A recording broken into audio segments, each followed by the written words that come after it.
Salam jumpa untuk kita semua dalam channel YouTube ini. Pada kesempatan kali ini kita akan membahas bersama salah satu tokoh filsafat Islam yang cukup terkenal, yaitu Al-Kindi.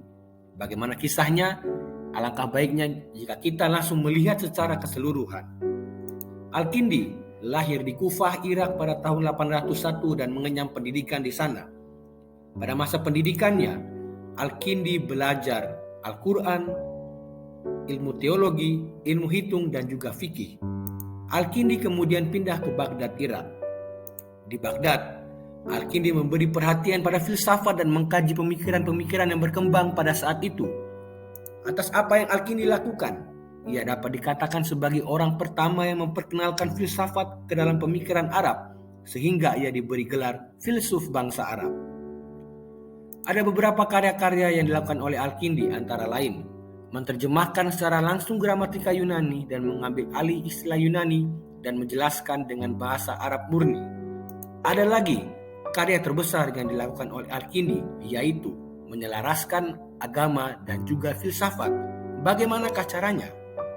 Yang pertama, Al-Kindi membuat kisah ataupun riwayat yang menunjukkan bahwa Arab dan Yunani adalah bersaudara sehingga tidak patut bermusuhan. Yang kedua, Al-Kindi menyatakan bahwa kebenaran bisa datang dari mana saja, sehingga umat Islam tidak perlu sungkan untuk mengakui dan mengambilnya. Dan yang ketiga, Al-Kindi menyatakan bahwa filsafat merupakan sebuah kebutuhan. Filsafat bukanlah merupakan sesuatu yang aneh ataupun kemewahan. Secara umum, karya yang dilakukan oleh Al-Kindi ini didasari atas kesulitan yang ia terima dalam hidupnya, antara lain kesulitan yang diterima Al-Kindi dalam menyampaikan gagasan filosofis ke dalam bahasa Arab yang saat itu kekurangan istilah teknis untuk menyampaikan ide-ide abstrak. Dan yang kedua, adanya tantangan ataupun serangan yang diluncurkan dan menuduh bahwa filsafat sebagai pembuat bid'ah dan kekufuran. Ada dua pemikiran Al-Kindi yang cukup terkenal, yaitu pemikirannya terkait alam semesta dan Tuhan.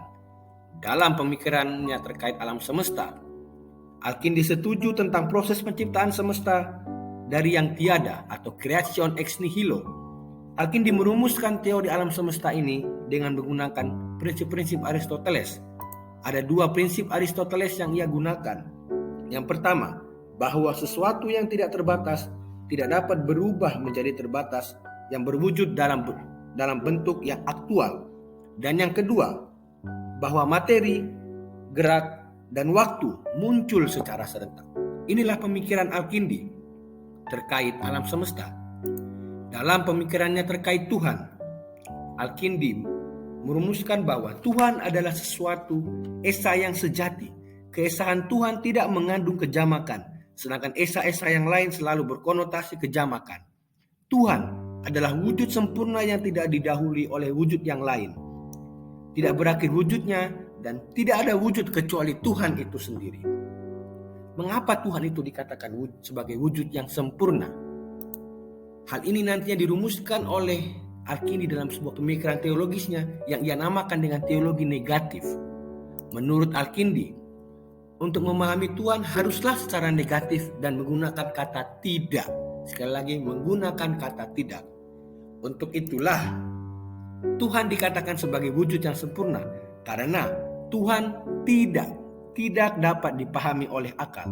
Dan yang kedua, pikiran manusia hanya dapat membaca kategori-kategori yang ia dapatkan dari pikiran murninya. Dan yang ketiga, Tuhan tidak mempunyai hakikat dalam arti substansi ataupun esensi. Tuhan haruslah dipahami secara negatif, karena yang positif hanyalah dimiliki oleh keesaan Tuhan itu sendiri, dan manusia tidak dapat menjangkaunya. Pikiran manusia tidak dapat menjangkau hal itu. Untuk itulah Tuhan bagi Al-Kindi haruslah dirumuskan secara negatif, seperti yang telah saya sebutkan tadi. Secara umum, bila kita lihat, Al-Kindi berusaha menjelaskan persoalan keagamaan berdasarkan logika dan perspektif filsafat. Hal ini baik Tuhan dan sebagainya, semuanya Al-Kindi jelaskan berdasarkan logika dan perspektif filsafat, bukan dengan dasar wahyu ataupun nakli. Dan juga kebenaran logika dan filsafat juga digunakan Al-Kindi untuk membenarkan dan menjustifikasi informasi-informasi wahyu. Demikianlah sedikit informasi singkat yang boleh saya bagikan terkait Al-Kindi. Semoga dapat membantu saudara-saudara, Bapak Ibu, teman-teman mahasiswa ataupun siapapun yang menonton video ini. Terima kasih, jangan lupa like, komen, dan subscribe.